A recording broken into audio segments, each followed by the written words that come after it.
This is Lynn Wood, and I think this is the first time we've had somebody from your organization I think so. come here. So I'm going to read, because her title's like this long. She's the Caregiver Support Coordinator from the Mental Health America of the Mid-South. Yes. Did I get that correct? You did. Good. And she's going to speak a little bit to us tonight about coping skills for the caregiver and the importance of self-care and maybe a hybrid of it too. Yeah, we're just going to touch on some stuff. She's going to just touch on some things here. So join me and welcome here. Thank you. Thank you very much. Thank you, thank you, thank you.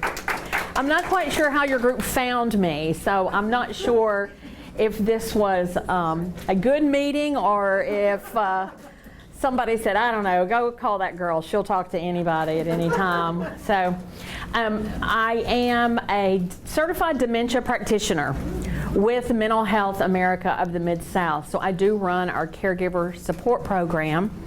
And my job is to work with families one-on-one who are caring for someone in their home with an Alzheimer's or a dementia diagnosis, no matter how it got there, whether it is Parkinson's and dementia, or if it is alcohol dementia, or anything like that. So, and if it's Lewy body or frontal temporal.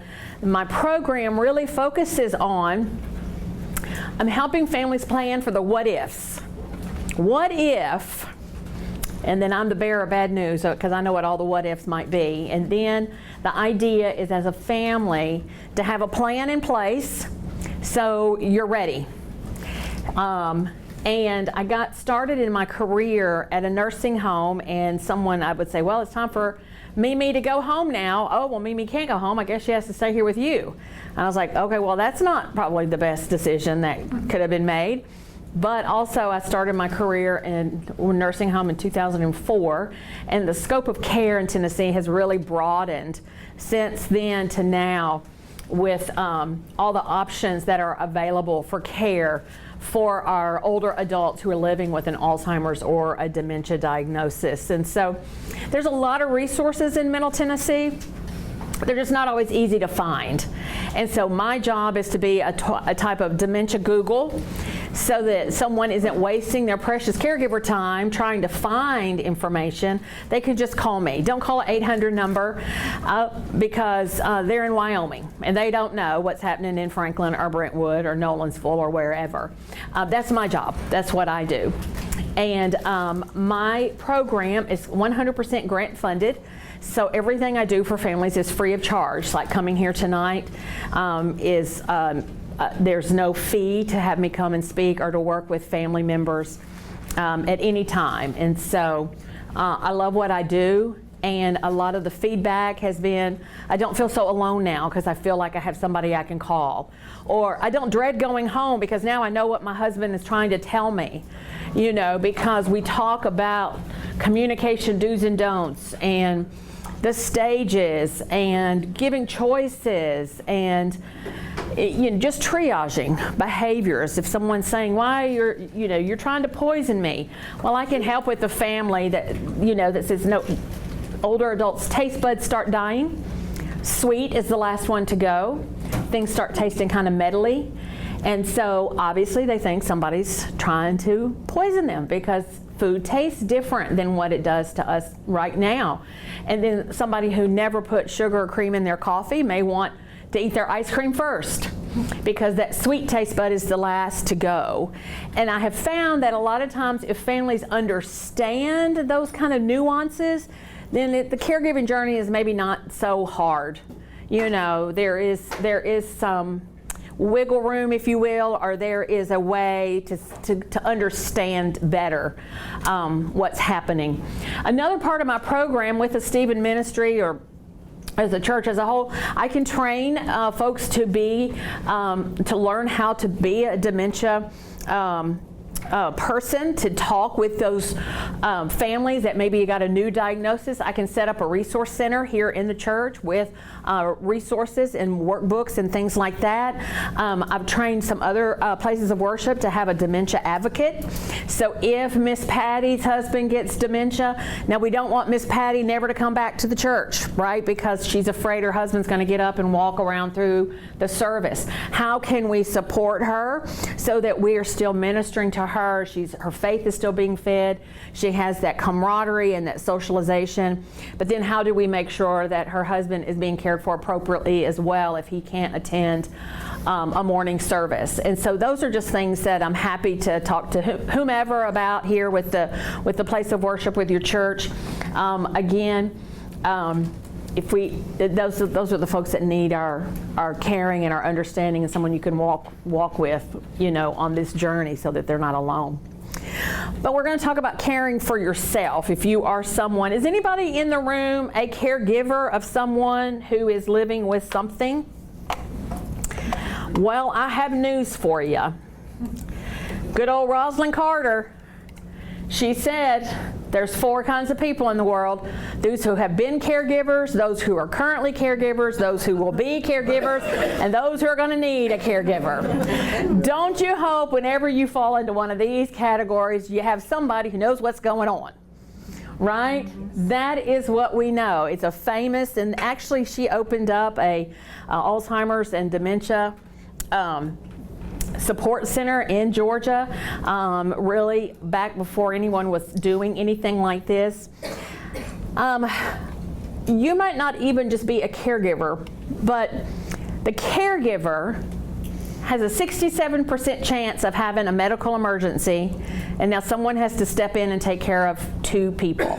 And I was just sharing with these lovely ladies that my journey currently is my father is a full-time caregiver for my mother. And my father fell and broke his ankle and has had a series of medical traumas and has fallen through some cracks. And so he is in an inpatient rehab and she's in a nursing home.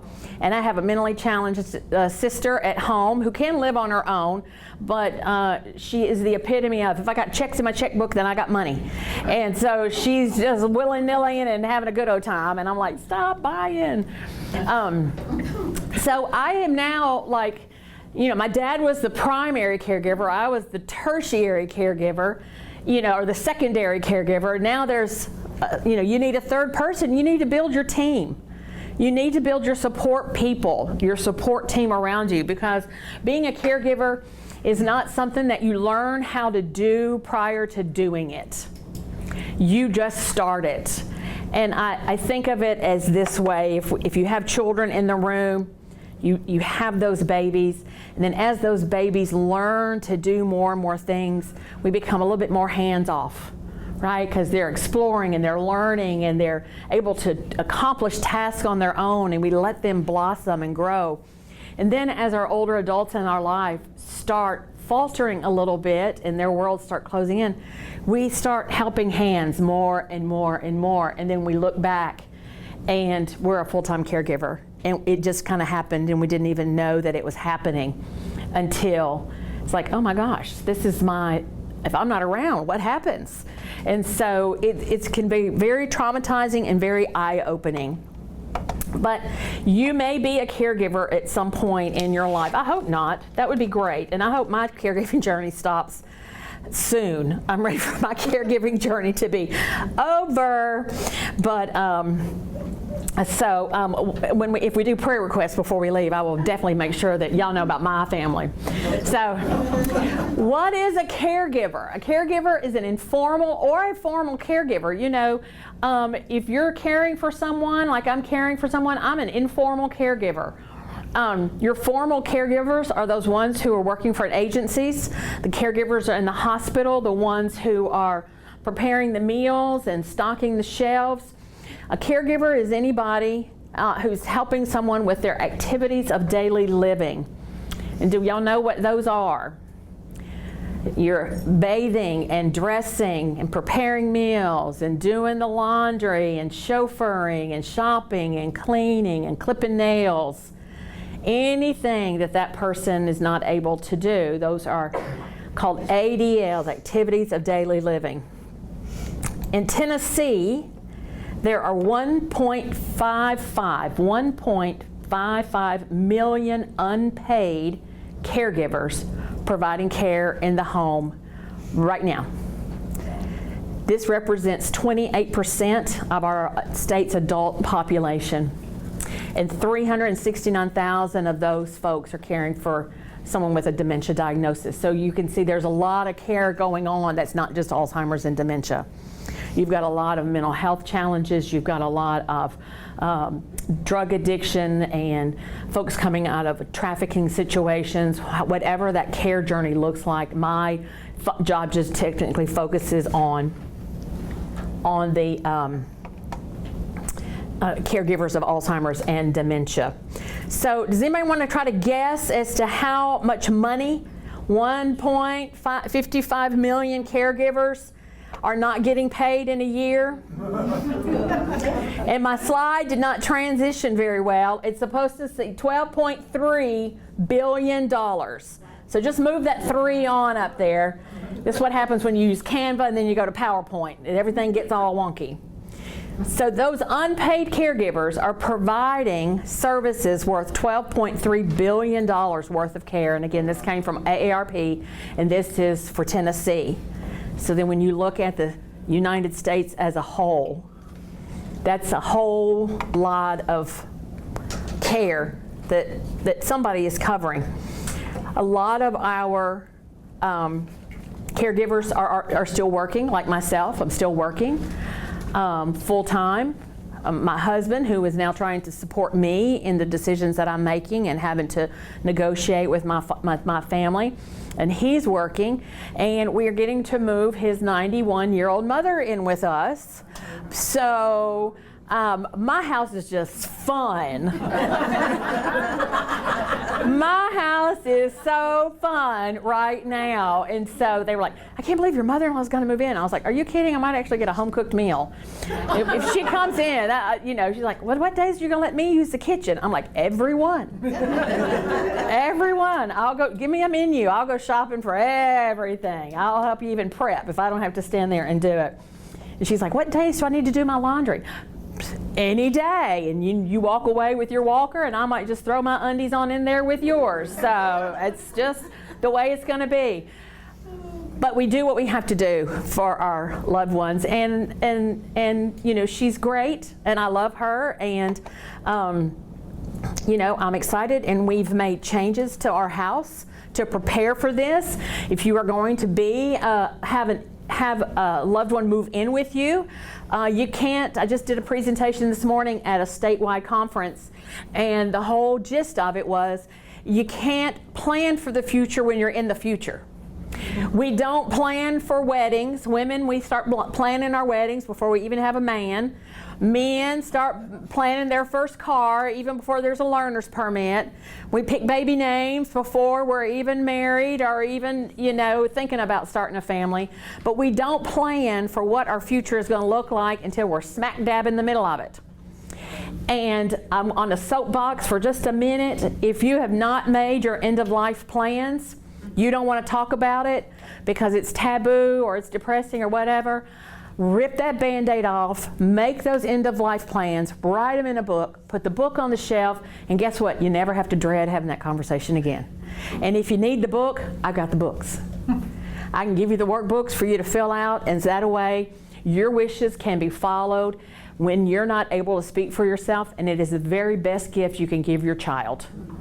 Because you don't want your child, and I tell a joke when I'm saying this, and it's sort of a joke, but I say, I do not want my son picking out what I'm going to wear in my coffin because I know how I dressed him when he was a child. So I don't want to leave it up to him to put me in anything that might be a little too risque or a little that's too inappropriate or whatever.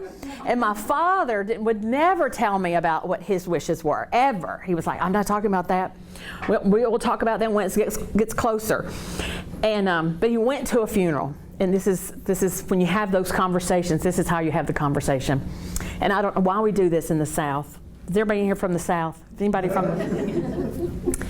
Why do we say, well, how was the funeral? Don't we say that? Well, you went to the how was the funeral today? Like, I'm not sure what our response we're wanting, but I said, how was the funeral today, Dad? He said, oh, it was just horrible. It was an hour and 45 minutes long, and there were 3 preachers, and the daughter did a 15-minute eulogy, and the choir did do specials, and then there was a soloist. And I said, so what I'm hearing you say is you don't want an hour and 45-minute funeral. He said, no, I do not. He said, 30 minutes, 40 tops. And I got 3 Willie Nelson songs that I want played. And I said, really? Out of all his genre? Yeah, and I wrote that down. And I said, well, did you see him? Did you go up and look at Ken? You know, I don't know how I feel about an open casket. He said, I want a closed casket. If somebody's going to wait till I'm dead to come and see me, they don't get to see me that day either. And I said, all right, all right. So my father, if you were to go to him and say, have you made your funeral plans? He would say, no, we're not talking about that. But I know what he wants. So now I don't have to worry about that because he didn't write it down, I wrote it down. But you don't want your children making decisions, and you don't want anybody making decisions during a time of an emotional situation and an urgent need. So make those plans, no matter what they are. Speak now for yourself. Now I'm off my soapbox. Being a caregiver. There are benefits for caring for yourself, because being a caregiver, you don't learn it until you're in the middle of it, and you don't know you have burnout until you have your head underneath the covers and you're in a ball saying, I'm done, I can't do anything, I'm just, just somebody else is going to have to do it. If you care for yourself, we can be proactive. And the whole part of being a caregiver is being proactive for the one you love and you're caring for, but also proactive for you as well. And so let's be proactive and be able to recognize burnout before we get it. If we care for ourselves, we can reduce stress and anxiety. We can reduce the risk of depression. We have an overall improved well-being. And we don't have to worry about that little nagging guilt. If we know what somebody wants and they've written it down, then we don't have to worry about the guilt of, am I making the right decisions for somebody else, because they're already making it. We know that prioritizing your own well-being increases your capacity to go on that journey just a little bit more, just a little bit further, especially when you're working with someone with an Alzheimer's diagnosis. So you have to what is the what do they say, like on the airplane, you got to put your mask on you got to put your mask on you before you put it on somebody else. And that's true, because if you are not well and healthy, how can you do well and make good healthy decisions for someone else who might have a cognitive decline, who might not be able to make good decisions at this point? Taking care of yourself enhances your ability to cope with what's coming up next. There's going to be changes. There's going to be what ifs. It is a journey, being a caregiver. And some folks' journey is short, 3 or 4 months. I had a lady at my church about 2 months ago. She was telling us about her father, Donnie, and what he was struggling with. And she came home and he was in the recliner and he had passed away. 2 months. Her journey was short, but no less powerful or painful, and other folks' journey, I've been with them for 7 and 8, 9 years as being a caregiver. So you can cope if you recognize that you need help, well, that was fancy. So, and if we are taking care of ourselves, we can improvise, right? How many times have we planned what we're going to eat or cook for dinner or wear to that fancy party, and then something happened and now we have to improvise? We don't have garlic, so we can't make the spaghetti sauce, or we don't have whatever, so we have to adjust and improvise. If we are tired and mentally spent, we cannot improvise, because we need to be as healthy as we can be. And if we don't take care of ourselves, we open ourselves up for not only the mental part, anxiety and depression, but we also get run down. My dad was in the hospital in March. That's not true. He was in the sorry about that. He was in the hospital. He was in the hospital in March, but we started our journey in January. and something had gone wrong, and I was trying to not be ugly to the people there, but I said, I'm not going to allow this to happen. So go find me someone else. If you're not going to talk to me or talk to other people, and they put somebody with me, because I don't know if y'all been to a hospital recently, but now they have these signs that there's 0 tolerance. They will not they will not tolerate outbursts and foul language and all that. And I wasn't doing any of that, but I got a little loud. And they put somebody with me. And finally I said, I'm not going to hurt anybody. She said, well, are you taking care of yourself? And this was Thursday. This was a Thursday at like 1:30. And I said, well, I haven't had any water to drink since about 10:15 on Monday. And she said, that might be our problem. That might be a small little piece of this puzzle as to why you're not handling things well, because I had let myself get dehydrated. So she brought me a big old thing of water. It didn't make me any happier, but I was now hydrated and really more energized to really tell her where I thought that she was lacking in her job profession. But he did fine, and he got out of there, and he said, I think I need to stay one more day. And I said, Health Springs is not going to pay for you to lay up here and watch Fox News and flirt with the nurses, so we're getting out of here. And we did leave there, and he did very well until he fell and broke his ankle. So we have to take care of ourselves, and I'm working on another training, or I just wrote a newsletter about how laughter is the best medicine, and laughter is the best medicine that you can really have. So do you take care of yourself as a caregiver, and do you know how to take care of yourself as a caregiver? Well, it just so happens that I have a nice little slide here to help you. And if you go on to the NIA, which is National Institute on Aging, and NIH is the National Institute of Health. But I'm going to send all of this to y'all's IT guy, and so that y'all can find it. And you can just put in that caregiving, and this is a nice little slide that they have. So I want to just go over some of these, because folks who are caregiving think, I do not have time for a hobby. But I challenge the families that I work with to take back one hobby. Take back half of a hobby. Maybe you sketched and then painted and then framed your artwork. Just sketch. If you had to give up all of it to be a caregiver, just take one little piece. If you used to read a book a week, try a chapter a week. Something that is just for yourself. If you used to grow herbs and spices and make your own tea blends, then get right on out there and start growing those herbs and spices to start making your own tea blends again. You can incorporate any of those things that I just talked about into an activity with the person you're caring for.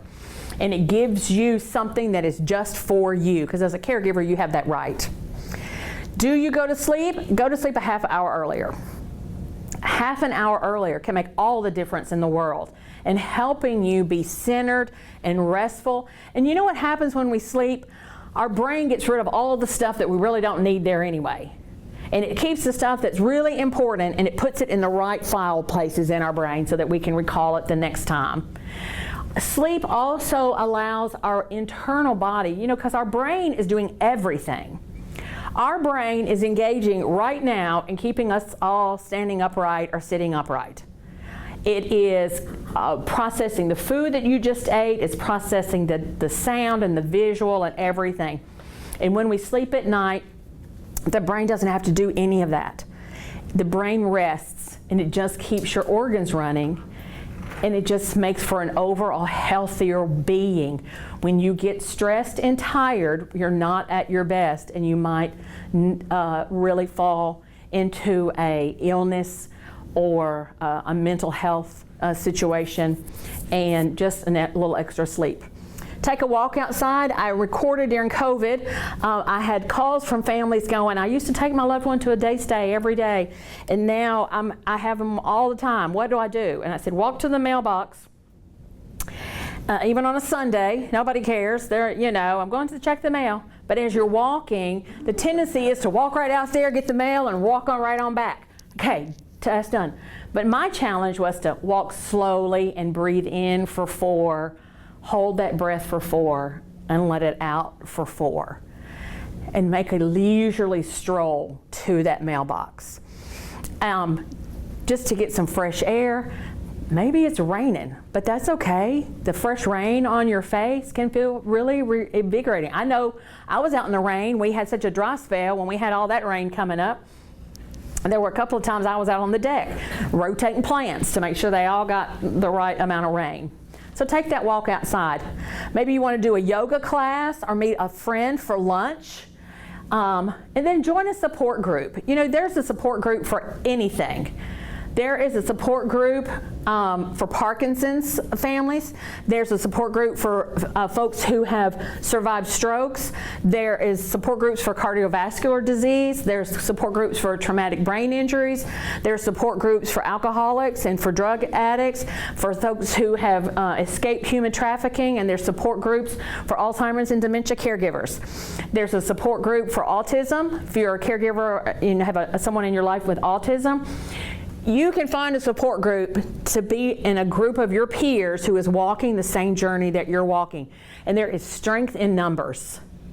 There is strength in numbers. There is something very empowering to say, me and you, we got it. We don't know what we're going to do with it, but we got it. And my theory is if I'm with Gina, whatever we do is an adventure. If I go by myself, I'm going to be lost. So find that partner of yours and tackle it together.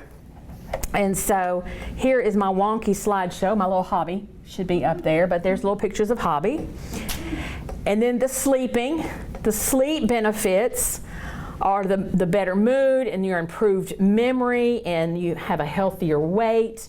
And you can be more creative. Because your body has rested. And we know that rhythmic brain waves are cleaning out all of the gunk that we get, every day on the radio, in the news, and newspapers. You know, we're just getting gunk put into us, and it gives us a way of cleaning out all of that waste that's out there. And then the walking, we already did that, the yoga, meeting with friends, and then your support groups. Your support groups are so important. You can go to a support group every day if you need to. There are virtual support groups, and there are support groups morning, afternoon, and evening. And I can help your church start a support group for those who are caring for someone with Alzheimer's. If that's something that the Stephen Ministry or someone else or your senior pastor or whatever decides. You put out a questionnaire, and how many people are caring for somebody who have a cognitive decline. You might be surprised how many people that y'all don't know about. And then you can have a support group. And I'm happy to help that. You can get built and going, and there's no selling or anything. It's just, you're just on the same journey together. And so it does give you. Now, I will say, be careful of the support groups that are on Facebook, because they tend to not be nice, and they tend to be more venting and more complaining and about stuff than really offering supportive information. Now, if you have one that you're a member of on a support group, then feel free to share. So you might have caught a minute ago that I said you have the right. You have the right to.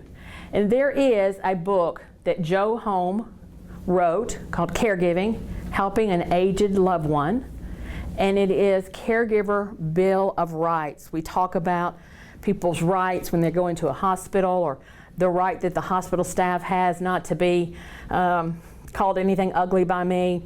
And caregivers, we really concentrate on everybody else's rights. But as a caregiver, you have rights. And I just want to go over these because I get questions like this. I shouldn't be mad. Yeah, you should.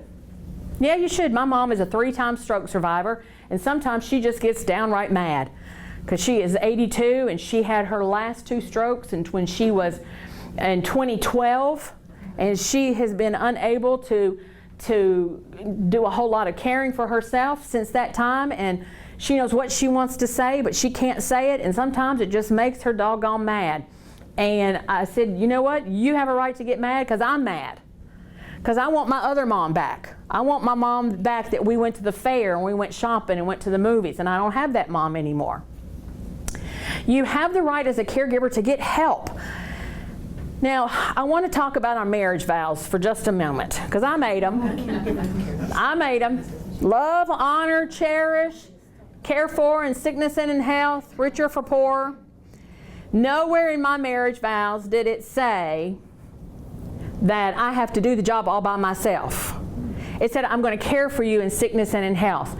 If my husband needed a tooth pulled, I'm not going to do it for him, nor am I going to call a fireman. I'm going to be the wife to find him the very best possible dentist that we can have in our neck of the woods for what we can afford to pay to manage the problem that he has. You would not call a podiatrist to do your cataract surgery. You would find, as the spouse, you would find the very best possible person. So our marriage vows are that. Find the appropriate, most professional person to help you be that caregiver. And if that means you have to bring care in your home, fine. You have found the best possible care that you can for your loved one. So you have the right to get help. Nowhere does your marriage vow say, I have to do it all by myself, 24 hours a day, 7 days a week, 365 days a year. You have the right to seek the knowledge about what to expect. That's my job. What are the what ifs?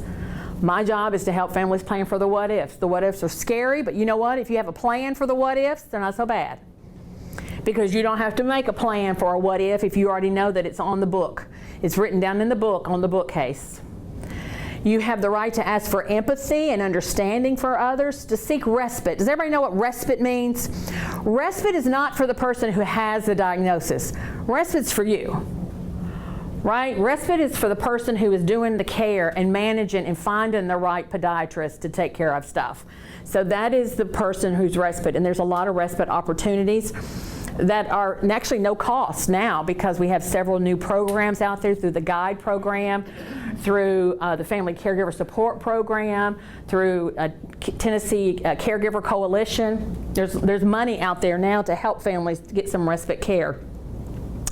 You have the right to be respected. The buck stops with you as a caregiver. You're ultimately responsible for what goes wrong and what goes right. And I'm dealing with that right now because I am my father's power of attorney, both medically and financially. And he is having some cognitive issues because of some really bad infections and some things that have gone on with him. And my husband said to me just the other day, just yesterday, I was like, I'm going to mess this up. I'm going to mess this up. He's going to be mad at me. I don't know whether to do this or to do that. I don't know. He said, if you were talking to me, you would say, did your daddy put you in charge of both financials and medical stuff? Power of attorney? Yes, he did. Has he told you about how to do stuff throughout the years? Yes, he has. Why would he put you in charge if he didn't think you could handle the job? Well, he wouldn't have. He would have put somebody else. Well, okay, then go forth, make the decisions, and we're going to ask for forgiveness, not permission. And, hopefully we get an opportunity for him to be a little irritated because I paid Peter and robbed Paul. That just means he's back to his good old self again. So, but I, as a caregiver, I have the right. I have the right to receive competent and professional advice, to expect that you and as a caregiver, you have the right to expect that living wills and power of attorneys are going to be honored. Not necessarily yours, but you know what your loved one wants, right? And if you don't know what your loved one wants, you need to have that conversation soon. Because don't be hooking people up to ventilators if they're ready to not have to live that way. So what do you want? And then again, what do they want and what do you want? And put those plans in place. You have the right to be heard as an experienced, competent authority on your family member. I have to tell you, I'm struggling with that one right now because I know my dad. And I know what he was doing on March 11th, and then I know what happened on March 12th. And I have medical professionals looking at me and going, he'll never go home. He'll never do this. He'll never do that. I was like, he broke an ankle. Wrong things have been done that have ballooned, and y'all need to fix it because he just broke an ankle. So, I know what is right and wrong for my family member, and they're like, oh, he must have had a dementia. No, and let me tell you, that was the funnest conversation. Well, he's got some dementia and he's got some cognitive. I said, no, he does not. Well, and how are you sure about that? I'm a certified dementia practitioner.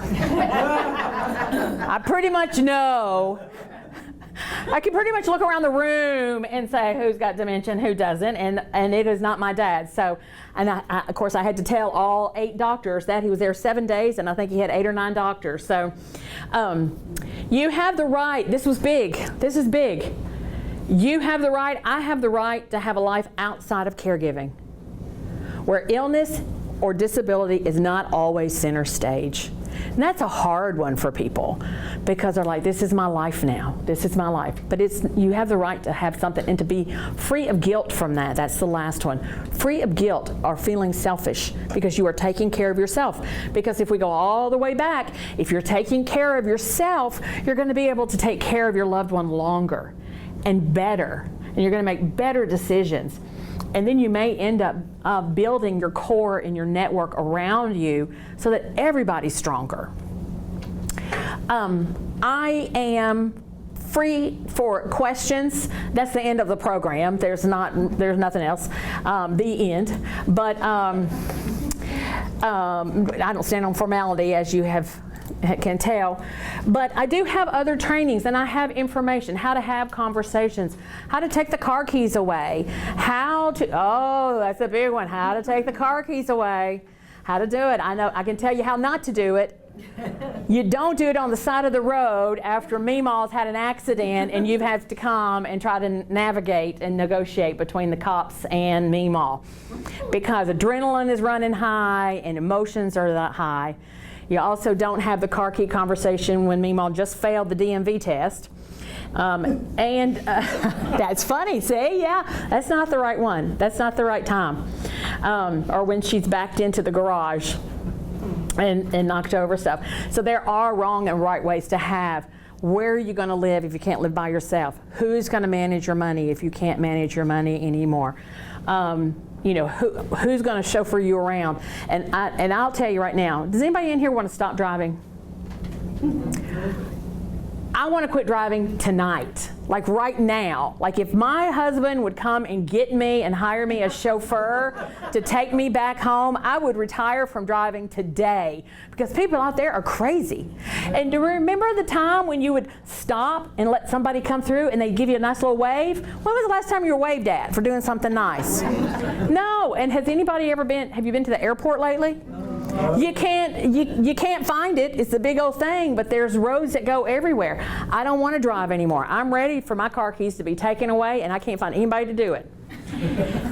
I have tons of trainings and information on end of life and understanding medical terminology and everything. I just want to be a resource for you, for your group.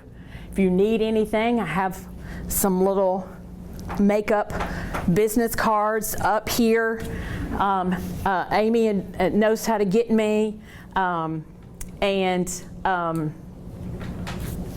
anybody have any questions about what I do? Oh, yes, sir? I've been around a lot of people with dementia. Okay. And they seem to have a lot of anger. Yes. Is that because they can't say what they want to say, or they can't remember something, or is it some other reason? It's kind of a combination of all. The anger comes in is, here's this. The anger is, I know what to do with this. I know. Why isn't this coming? Why, and they just get mad because 2 months ago they knew how to open this bottle and pour it in a glass. And now they don't know how to do that, or they don't have that dexterity to do that anymore. Because as a dementia takes hold, we lose our skill fingers. We keep our strength, but we lose this skill that we have here that opens and does buttons, and we need somebody to help us do those buttons and stuff. And so it just really makes somebody angry because I could do this by myself and now I can't. It really doesn't have anything to do with I can't say what I want to say, because most people with dementia are going to say exactly what they want to say. Because they just are, because that filter is gone and they lose the inability to know when and where is appropriate and when and where is not. And so a lot of times I teach formal caregivers that you can't take it personal, right? Because our older adults, that 86-year-old person or my 91-year-old mother-in-law, she might, if she developed a dementia, she might say something that was appropriate 80 years ago that's not appropriate now. right? And so you have to be able to teach those former caregivers, it's not personal. They're in their reality. And their reality was not great, but it's what they know. That's why we see folks of that age hoarding. They keep fruit. They hoard toilet paper because they lived through the Depression. They're not going to not have tangerines or oranges when they want them ever again, because I lived with it and only got it at Christmas. So now when I worked in assisted living, we would have a big old fruit bowl at the beginning of the day, and at the end of the day there was one lone little sad banana in there because people took the fruit and they would find it in their apartments. You know, they would say, we're out of bathroom tissue in this one. I just put some in there, Miss Lucille. Well, we need some more. And then when we did a room check for her, she had 12 rolls of toilet paper stuffed under her bed. So that's why people get angry, because they just can't grasp it anymore. Yes, ma'am. You mentioned that there's money out there, and you use, I think you said GUIDE. GUIDE program, GUIDE. I don't know what it stands for, but it is about $3,600 that certain home care agencies can provide care, and then they're billing Medicare for it instead of passing the cost along to you. So really what's happening in our neck of the woods is the government is trying to see, is that a benefit that should become part of the Medicare, the traditional Medicare insurance policy as things continue to go, and as our aging adults continue to age, and we have this group that are getting ready to turn 65, because states can't afford to keep them in nursing homes or at home anymore.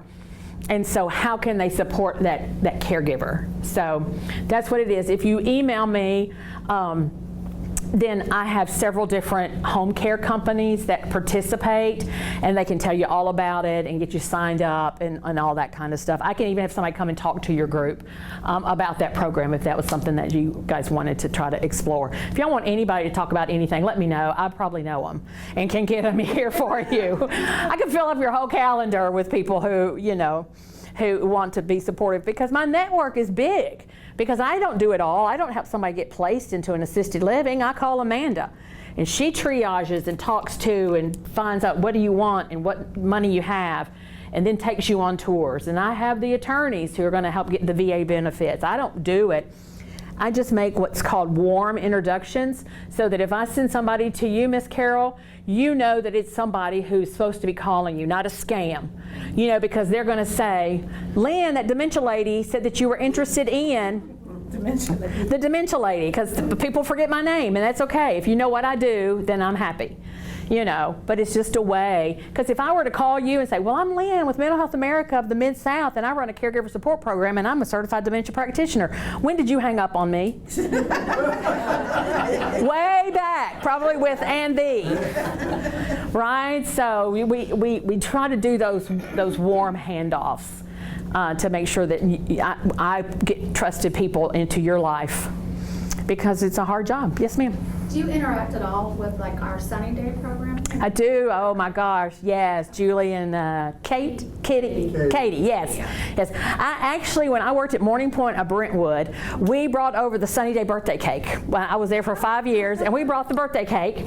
And so, and I have worked with them and provided resources and stuff like that, and really it's a great program. We've got 2 new Sunny Day programs that have opened up over at Harford Hills, and then one in West End, and so it's great. It's great. And there was some legislative talk recently about allowing places like Sunny Day to extend the hours instead of 10 to 2, maybe 9 to 3 or something like that, to give those caregivers, are doing it 2 days a week instead of 1 or something like that. So yeah, so it's a big, there's changes. We're Tennessee, we're slow. We're slow to change.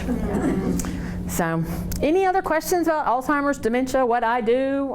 Yes, ma'am. Well, I'm not quite sure how to ask it, but I have a family member who's recently gone into assisted living. Okay, great.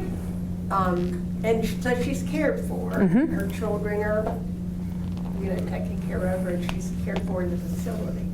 How do the rest of us support her when we're not doing it on a daily basis? It's going to be more, you can send cards, you can send flowers, you can go have lunch. They'll pay for your lunch. You know, they'll let you come and have lunch with them. Depending on her ability, you go shopping, go see a movie. You can take somebody who's not in prison there. What I would say, though, is if that's not possible, when you do go to visit, go with a purpose in mind. What happens is, and I've seen this happen with children who visit, I come see mom more, but I ask her what she wants to do, and she goes, I don't know. Well, you're asking the person with the broken brain to decide what's going to happen over the next 2 hours. You have to go with an activity in mind, and then it's, I need your help, right? So maybe part of the group is sending out get well cards. So can this person put a stamp on there, or seal the envelope, or sign, in Christ, or whatever. And then she's part of this process that is helping to minister to others. Did she have a hobby that she did? So can she still knit? Well, nurses for newborns, they need little bitty tiny hats for the newborns that do go home, or baby blankets, or booties, or whatever. So what is her talent? And you could find that from her family member. Did she sing, play the guitar, or whatever? And then you could have a little recital. I had a lady, her name was Sweetie. She lived at Morning Point of Brentwood. And when she came to move in with me, when I was at Brentwood, she was living in the upstairs of the apartment or the house with her son and daughter-in-law. And they said she's not eating, she's losing weight, she's not coming down to socialize. So we went and I looked at the house, and in her age bracket, I think she was 80-something when I first met her. But at that time, when y'all were coming up, where did y'all have dinner? At the dinner table? Right, you didn't have it in your bedroom. But they put a dining table in her room. So she had a bed and a television and a potty chair and a dining room table, and she wasn't wanting to eat. And then she got to the point to where she could not take the stair lift down anymore. So she would just sit there, and they would find her sitting. And I said, you need to bring me your mother. Bring me Sweetie. So Sweetie moved in, and she had been a painter of watercolor. And she lived with us. Well, she lived with us for a long time, but she'd been there probably about 9 months to a year, and she started painting again. And in about 2 years, we ended up doing an art show for her. And I have several of her paintings, and then I just was at an estate sale probably about 2 or 3 years ago, and I was like, that's Sweetie's work right there. And I took it and I reached out to Gregory, and I said, this is your mama's. And he was like, yes, it is. And so what did they like to do in their past? And can you incorporate it in? And it's all how you ask. I need your help. Can you help me? That works hugely, because then it's, I was thinking about you the other day, and I thought you can help me rearrange these flowers because I need to take them to wherever. And that's how you do that. Well, I appreciate your time. Thank you so much. I'm going to break everything down. Like I said, I do have a few little business cards out here. One of the things that I have as far as resources is actually on the back of my business card. We give these out. These were something that I could get to your church. It says, my loved one is living with dementia. I appreciate your patience and understanding. So if you are with your person who starts having behaviors in the bank or in the store or in the parking lot or at the restaurant, you don't have to say, my loved one has dementia. You could just hand them a card. And I had a lady one time said, I love your cards and I want more cards. This was not at your church, by the way. I'm just going to preface this by saying. And she had taken her husband to church, and he had started telling kind of an off-color joke to the preacher's wife. And the wife handed the preacher's wife the card, and the preacher's wife said, Harold, you're such a card. Will you escort me to my pew, please? And he walked her right on into the sanctuary, and it just shut down. Instead of her going, oh my goodness. Right? She knew what was happening because of these little cards. And so I stole this idea. So if the church wants to steal it from me, then you're welcome to do this. Although I have like 5,000 of them, so I'm happy to send some to you. But then I do have my name and information on the back. So I'll put them right over here for you. And there we are. You're very welcome. You're very welcome. It's my pleasure.